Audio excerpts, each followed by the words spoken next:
Kohët fundit po bëhet shumë kjo, po praktikohet biopsia e lëngshme. A është ajo, ose që realizohet, a është përmes gjakut, që gjaku na tregon me saktësi, apo si është kjo biopsia e lëngshme? Po në fakt, po tregon emri, dhe më thonë që është si procedurë kjo kryet nga patologët.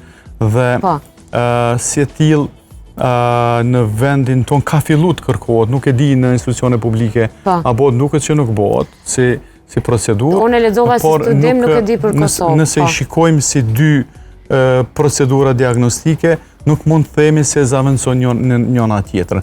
Mund të plotësoj njëra tjetrën. Dhe nuk mund të themi se një liquid biopsy, dhe më thonë një biopsi e lëngshme, zaventson një biopsi ku merret indi tumoral mostra edhe për shqyrtim.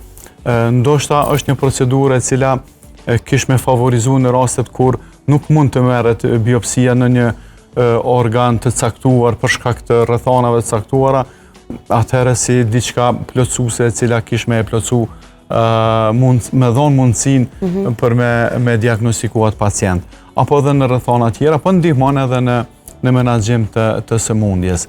Çka është kjo? Në fakt, biopsia e lëngshme janë ato fragmentet që qelizat tumorale lëshojnë, lirojnë në qarkullim, dhe ato pastaj përmes gjakut identifikohen dhe mundësohet një diagnostikim. Por jo për herë, nëse kemi një biopsi të lëngshme me rezultat negativ, ja është quajtur fals negativ, nuk do të thotë se ne nuk kemi se jemi të lirë nga sëmundja.